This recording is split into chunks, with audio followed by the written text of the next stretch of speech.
Remember when cruise ships just had a buffet, a pool, and maybe a magician performing card tricks in the theater? Those days are officially over. Today's newest cruise ships have suspended infinity pools, neighborhoods bigger than some shopping malls, robot bartenders, surf simulators, luxury ships within ships, and enough restaurants that you could eat somewhere different every night for 2 weeks, and still not try all of them. But here's what's really exciting. The next 2 years might be the biggest shipbuilding boom we've seen in decades. Some of the world's largest cruise lines are preparing to launch ships that are bigger, more luxurious, more technologically advanced, and in a few cases, more controversial than anything we've seen before. Cruise enthusiasts on Reddit have been debating which ships are genuinely game-changing, which ones are simply expensive copies of older ships, and whether cruise lines have finally reached the point where ships are becoming too big. Today, we're taking a tour of every major cruise ship arriving in 2026 and 2027, what makes each one unique, why people are excited, and whether they're actually worth booking. Let's begin with the ship that's about to steal the crown from its own sister. Legend of the Seas. If Royal Caribbean has taught us anything over the last few years, it's that apparently there is no such thing as big enough. Just when everyone thought Icon of the Seas had reached the limit, Royal Caribbean answered, "Hold my pina colada." Enter Legend of the Seas. Launching in 2026, Legend becomes the third ship in Royal Caribbean's groundbreaking Icon class and is expected to sail the Mediterranean before repositioning to the Caribbean. Like her sister ships, she combines a massive water park, multiple themed neighborhoods, and family-focused attractions on one of the largest cruise ships ever built. If you've sailed Icon, the layout will feel familiar. You'll still find the massive aquadome, the soaring glass architecture, the Category 6 water park, and neighborhoods designed to make navigating a ship carrying thousands of guests surprisingly manageable. But cruise fans aren't just excited because it's newer. They're excited because Royal Caribbean has developed a habit of quietly tweaking each Icon-class ship. Small design improvements, better crowd flow, different entertainment, new dining concepts. It's less of a copy and more like the software update your phone desperately needed. One thing many experienced cruisers point out is that Royal Caribbean pays close attention to guest feedback. If passengers complain about congestion, restaurant reservations, or entertainment scheduling, the next ship often reflects those lessons. It's one reason many repeat cruisers deliberately skip the very first ship in a class and wait for the second or third. By then, most of the early growing pains have been ironed out. Of course, not everyone loves the direction cruising is taking. Some travelers argue these ships have become less like cruise ships and more like floating cities. When your vessel has neighborhoods, shopping districts, ice skating, multiple theaters, zip lines, and enough elevators to confuse Google Maps, you almost forget you're sailing across the ocean. Others absolutely love it. Families especially appreciate having so many activities that nobody ever has to say, "I'm bored," which, according to parents everywhere, may be the greatest onboard innovation of all time.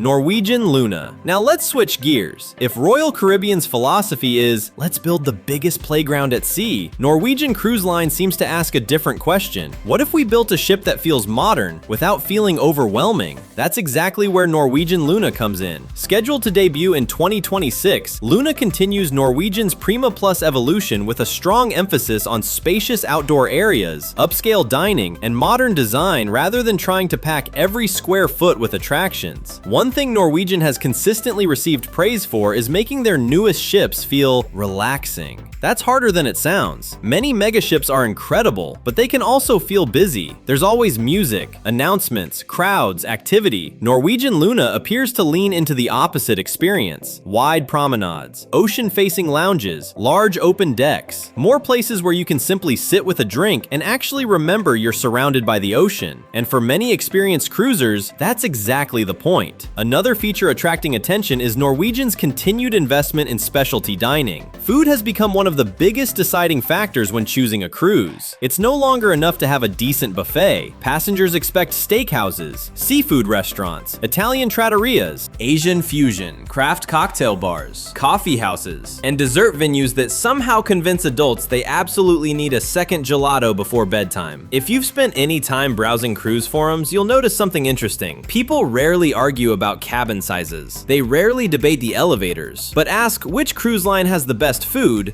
suddenly everyone becomes a professional food critic. Some swear Norwegian offers one of the strongest specialty dining lineups. Others think Royal Caribbean delivers better overall variety. And then someone inevitably says, actually, MSC surprised me. We'll save that debate for another video. The bigger question is this: will Norwegian Luna be enough to convince travelers to choose it over Royal Caribbean's headline-grabbing megaships? That's going to be one of the most interesting cruise rivalries of 2026. And we're only getting started, because next up, MSC is preparing to launch what could become its most ambitious ship yet.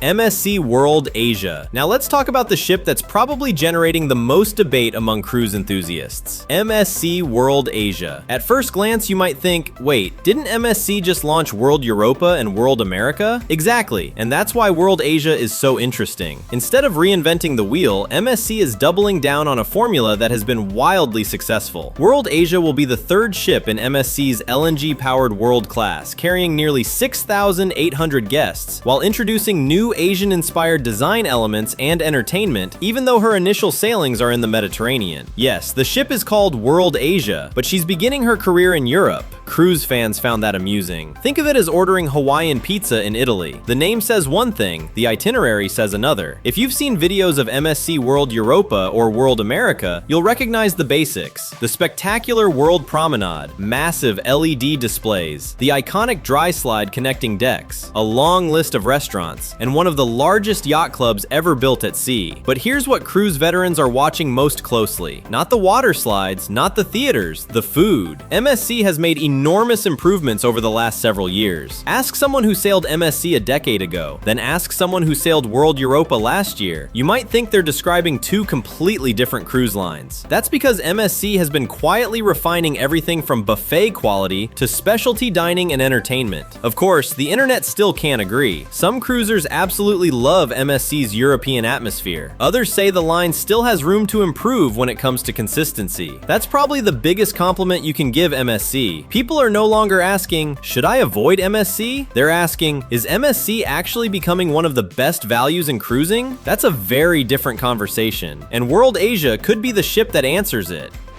Explora III. Now, let's leave the water parks behind. No racing slides, no bumper cars, no laser tag, because Explora Journeys isn't trying to compete with the floating cities. It's trying to compete with luxury hotels. If you've never heard of Explora Journeys, here's the short version. Imagine MSC Cruises looked at the ultra-luxury market and said, what if we built our own version of a 6-star boutique resort that floats? That's Explora, and Explora III is the next step in that vision. Scheduled to debut in 2026, Explora 3 will be the brand's first LNG-powered ship, carrying fewer than 1,000 guests with an emphasis on spacious suites, fine dining, and destination-focused luxury. Notice what's missing? No giant roller coaster, no surf simulator, no announcements every 10 minutes reminding you that karaoke starts in 15 minutes. Instead, it's quiet, elegant, sophisticated. Every suite faces the ocean. Public spaces feel more like a luxury resort than a cruise terminal. And perhaps the biggest luxury of all, you're never fighting thousands of people for a deck chair. Cruise enthusiasts who've sailed Explora 1 and 2 often describe the experience with one surprising phrase: it doesn't feel like a cruise. They mean that as a compliment. Everything is intentionally slower. Meals aren't rushed. Lounges stay peaceful. Service feels personal. It's the exact opposite of trying to squeeze every activity possible into one vacation. Of course, luxury comes with a luxury price tag. This isn't the ship most families are booking for spring break. It's designed for travelers who value space, service, and tranquility over water slides and zip lines. Different audience, different philosophy, same ocean. 7 Seas Prestige. Now let's raise the luxury bar even higher. Imagine checking into a cruise where almost everything is already included. Unlimited shore excursions, premium beverages, specialty dining, gratuities, even business class flights on some itineraries. Sounds impossible? That's Regent 7 Seas. And in 2026, it's launching its first brand new ship class in over a decade. Prestige marks an entirely new class for Regent, designed around larger suites, elevated dining, and the line's signature all-inclusive luxury experience. Here's something fascinating. Most cruise lines compete by adding more attractions. Regent competes by adding more space, bigger suites, higher crew-to-guest ratios, fewer passengers. It's almost the opposite business model. Instead of asking how many people can we fit on board, they're asking how comfortable can we make every guest. That philosophy has earned Regent one of the most loyal followings in luxury cruising. Many guests don't just return, they refuse to sail anything else. That's a level of customer loyalty most brands can only dream about. But believe it or not, we've only covered half of the biggest cruise launches coming over the next 2 years. And if you think these ships were impressive, the second half of our countdown takes things to an entirely different level. We'll look at some of the most ambitious cruise projects ever announced, explore where the industry is heading next, and reveal which of these upcoming ships are actually worth booking, and which ones might be worth waiting for. Trust me, you won't want to miss what's coming next. So if you enjoyed part 1, hit subscribe and turn on notifications, because part 2 is coming soon. We'll see you there. Happy cruising!